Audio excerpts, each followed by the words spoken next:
नमस्कार, जय हिंद। मैं हूं मनीष झा और आप देख रहे हैं मनीष लॉ क्लासेस। आज के वीडियो में हम समझेंगे सेक्शन 15 ऑफ CGST एक्ट 2017 के बारे में, जो बात करता है वैल्यू ऑफ सप्लाई के बारे में।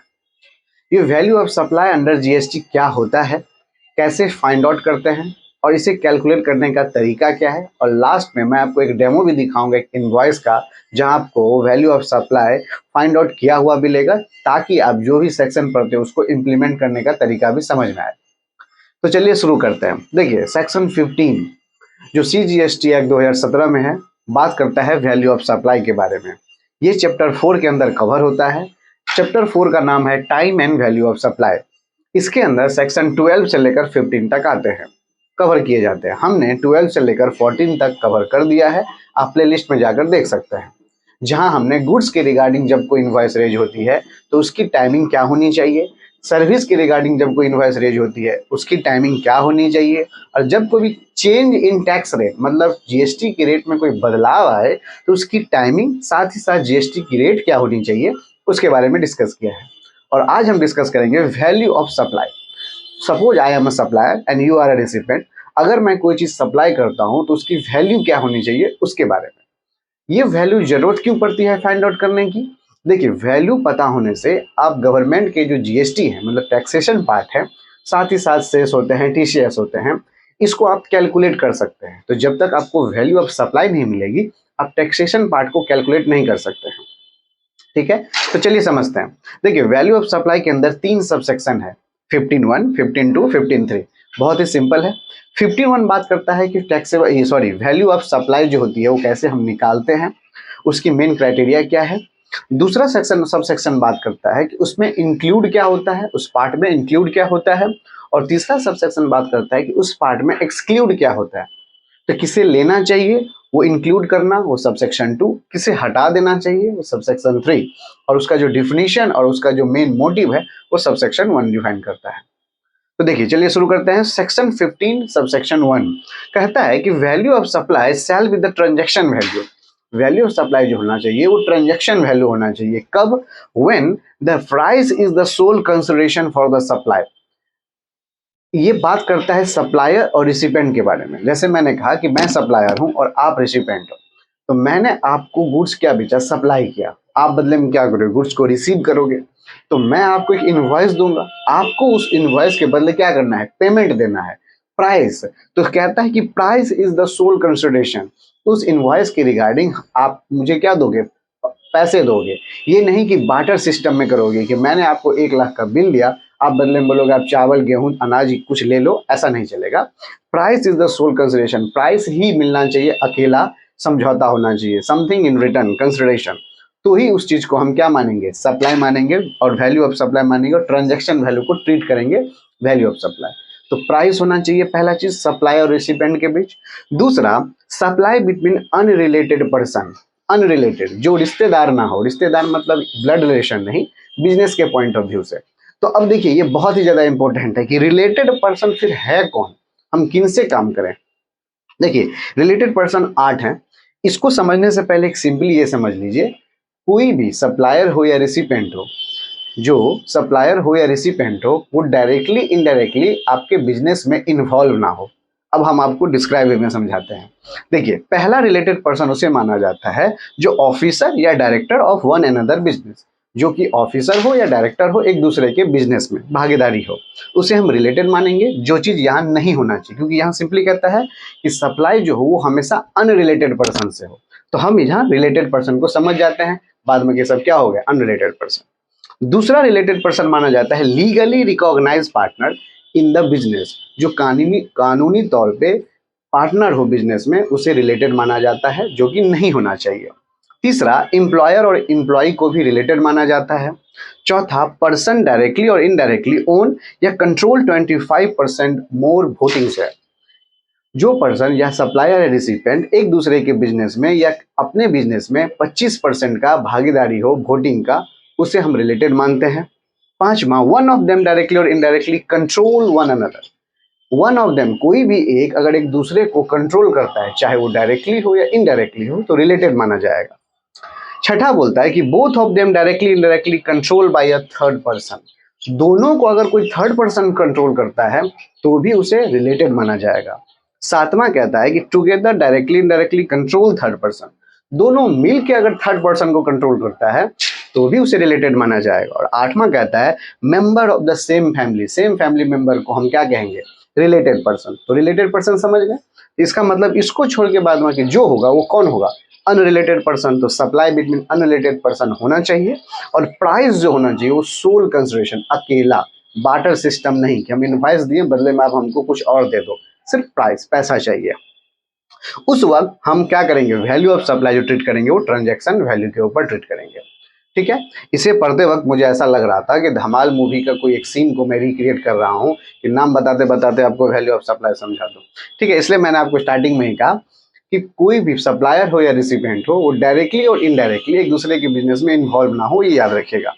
अब चलिए सब सेक्शन 2 जो समझते हैं, यहीं से मेन है सब सेक्शन 2 और सब सेक्शन 3 कि उस वैल्यू ऑफ सप्लाई में इंक्लूड क्या होगा और एक्सक्लूड क्या होगा। तो सब सेक्शन 2 बताता है इंक्लूडिंग और सब सेक्शन 3 बताता है एक्सक्लूडिंग। इंक्लूडिंग देखिए सिंपली है, इंक्लूडिंग के लिए एक फॉर्मूला याद रखिए, प्लीज बेट, शर्त लगाइए, कृपया शर्त लगाइए। तो प्लीज बेट 6 लेटर है, 6 लेटर से आप याद रखिए फॉर्मूला को। P4 पेनाल्टी या इंटरेस्ट अगर कोई भी इनवॉइस के रिगार्डिंग होती है तो आप वैल्यू ऑफ सप्लाई उसमें ऐड करोगे वैल्यू ऑफ सप्लाई के लिए। L4 लेट फीस अगर कोई होती है इनवॉइस के रिगार्डिंग तो आप उसे ऐड करोगे टैक्सेबल वैल्यू में वैल्यू ऑफ सप्लाई निकालने के लिए। S4 होता है क्या, सब्सिडी। तो सब्सिडी अगर कोई होगा तो उसे भी हम ऐड करेंगे वैल्यू ऑफ सप्लाई निकालने के लिए, सिवाय गवर्नमेंट की दी हुई सब्सिडी को नहीं ऐड करेंगे। समझ गए। B4 होता है बिहाफ ऑफ सप्लायर। अगर कोई आप मान लीजिए ट्रांसपोर्टेशन, अगर मैं सप्लायर हूँ, मैं आपको कोई ट्रांसपोर्टेशन चार्ज ऐड कर दे रहा हूँ कि मैंने आपको इनवॉइस भेजा, आपके घर में सामान भेजा है, 1000 रुपया ऐड कर दे रहा हूँ। वो 1000 रुपया आप भले ही किसी बहन को दोगे जो डिलीवरी करेगा, लेकिन वो इनवॉइस में ऐड होना चाहिए, तो वो वैल्यू ऑफ सप्लाई होगा। तो मतलब बिहाफ ऑफ सप्लायर अगर रिसिपेंट कुछ करता है तो वो भी ऐड हो जाएगा। एक्सपेंसेस, E4 एक्सपेंसेस, कोई भी एक्सपेंसेस जस्ट लाइक पैकिंग आप करते हो या डिलीवरी देते हो या आपका फ्रेट होता है, भाड़ा होता है, तो ये सारे खर्चे क्या होंगे, टैक्सेबल वैल्यू में ऐड होके उसे वैल्यू ऑफ सप्लाई बनाएंगे। और T4 होता है टैक्सेशन।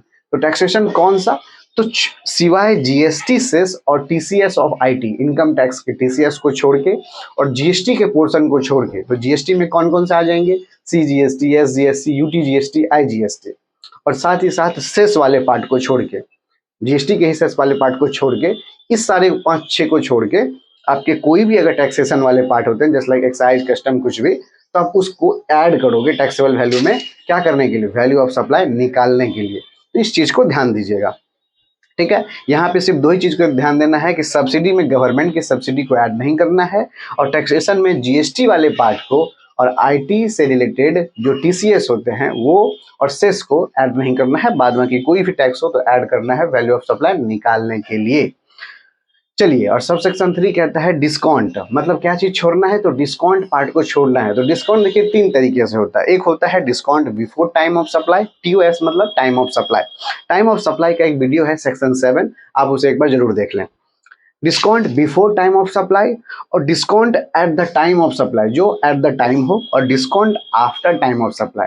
तो 3 चीज में डिफरेंस क्या है, देखिए ये दोनों को आप एक साथ रिलेट कीजिए। सिंपली समझिए, अगर इनवॉइस में लिखा हुआ है और डिस्काउंट एट अ टाइम हम दे रहे हैं, इनवॉइस में अगर मेंशन है कि अभी आप इनवॉइस अगर मान लीजिए मैं बना रहा हूँ और साथ ही मैं लिख दिया हूँ कि डिस्काउंट आपको दे रहा हूँ, तब तो discounted price he value of supply के तौर पे ट्रीट होगा। ध्यान दीजिएगा, डिस्काउंटेड प्राइस, मान लीजिए 100 रुपया का आपका कोई मैं बिलिंग किया और 10 रुपया डिस्काउंट दे दिया, तो 90 रुपया जो होगा वो होगा वैल्यू ऑफ सप्लाई। लेकिन मैं इनवॉइस बनाते वक्त कोई डिस्काउंट नहीं दे रहा हूँ, बशर्ते मैं क्या कर रहा हूँ, discount before time of supply होने से पहले, और इनवॉइस में कुछ शो नहीं कर रहा हूँ, बस बोला था, तो वहां पे नहीं माना जाएगा डिस्काउंटेड प्राइस। वहां जो ओरिजिनल वैल्यू होगा, मान लीजिए 100 रुपीज, तो 100 रुपीज ही क्या किया जाएगा, वैल्यू ऑफ सप्लाई के तौर पे ट्रीट किया जाएगा। और discount after time of supply, अगर आफ्टर हो तो क्या होगा, तो कहता है एज पर एग्रीमेंट, ये बाद होगा। मान लीजिए मैंने आपको कहा कि मैं आपको जो इनवॉइस रेज कर रहा हूँ, ये अगर आप पेमेंट विद इन 1 वीक या with in a certain day अगर आप पेमेंट करते हो, तो मैं 1-2% आपको रिबेट दूंगा, डिस्काउंट दूंगा। आप अगर वो चीज़ कर देते हो, तो सपोज कीजिए मैं अगर वादा किया था कि मैं आपको 2% दूंगा और उस वक्त मैं आपको 1% ही दिया, तो उस वक्त मान लीजिए आप 2% के हिसाब से आईटीसी तो ले लिए, लेकिन यहाँ आपको जब मैं 1% दे रहा हूँ तो वो जो मार्जिन है 1% का, वो आप क्या हो जाएगा, रेस्ट्रिक्ट हो जाएगा, वो रिसिपेंट को रिवर्स करना पड़ता है। तो discount after time of supply में एज पर एग्रीमेंट होता है कि जितना का बात हुआ उतना अगर नहीं भी हुआ तो सिंपली आप उस चीज को रिवर्स कर दीजिए। तो ये रिस्ट्रिक्शन होता है। सिंपली आमतौर पे discounted soon in the price जो होता है वही चलता है। ये दोनों आप एग्जाम पॉइंट ऑफ व्यू से समझ लीजिए और ये आपके जीएसटी के प्रैक्टिकल पॉइंट ऑफ व्यू से समझ गया। देखिए वैल्यू ऑफ सप्लाई बहुत ही आसान था। सिंपली इसमें याद रखना है कि price is the sole consideration होना चाहिए कोई भी सप्लाई के रिगार्डिंग, और अनरिलेटेड पर्सन से सप्लाई हो। दूसरा इंक्लूडिंग वाला जो पार्ट था उसको ध्यान देना है जो सब सेक्शन 2 में है। किस तरह के खर्चे थे, P for penalty, L for late fees, S for subsidy, please wait, B for behalf of supplier कोई खर्चा, E for expenses just like packing, delivery, freight, और T फॉर टैक्सेशन पार्ट, लेकिन किसको छोड़ के, जीएसटी के पार्ट को छोड़ के और आईटी के टीसीएस के पार्ट को छोड़ के, और सब्सिडी में गवर्नमेंट के सब्सिडी को छोड़ के ये सारे जो भी खर्चे होंगे या ड्यूटीज होंगे इस सबको आपको ऐड करना है। और माइनस किसको करना है, तो डिस्काउंटेड पोर्शन को माइनस करना है। अब चलिए आपको एक एग्जांपल दिखाता हूं इनवॉइस के रिगार्डिंग। उस इनवॉइस के रिगार्डिंग आपको समझ में आएगा। देखिए अभी डिजिटल बोर्ड तो है नहीं, तो आप फिलहाल मैनुअली से ही काम चलाइए, जूम करके देखिएगा, समझ में आएगा। देखिए मिस्टर AB इंटरप्राइज, सपोज कीजिए मैं हूँ AB इंटरप्राइज सप्लायर और आप हो XYZ इंटरप्राइज रिसिपेंट। मैंने आपको इनवॉइस रेज किया। इनवॉइस में ये था कि मैंने आपको स्टीम कोल किया, कोयला आपको क्या किया, सप्लाई किया। तो मैं यहाँ पे HSN कोड लिख दिया हूँ, जीएसटी का रेट लिख दिया हूँ, 5 मेट्रिक टन मैंने टन आपको मैं कोयला क्या कर रहा हूँ, सप्लाई कर रहा हूँ। रेट मैंने लिख दिया 10,000 रुपये के हिसाब से। तो टोटल वैल्यू हो गया कितना, टैक्सेबल वैल्यू 50,000 रुपया, टैक्सेबल वैल्यू हो गया कितना 50,000, 50,000। अब मैं ये लोडिंग अनलोडिंग और फ्रेट जो होगा, अब आपको सप्लाई कर रहा हूँ तो उसके लिए तो लोडिंग अनलोडिंग होगा, फिर उसका फ्रेट भाड़ा जोड़ा जाएगा, ये सब तो ऐड होगा।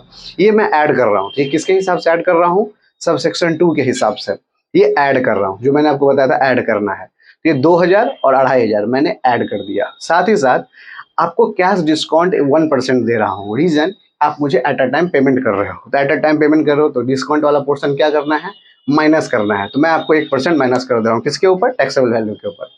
तो ये वाले पार्ट को, 2 पार्ट को हम ऐड कर दिया एज पर सब सेक्शन 2, और तीसरे कैश डिस्काउंट को मैंने माइनस कर दिया एज पर सब सेक्शन 3। समझ में आया।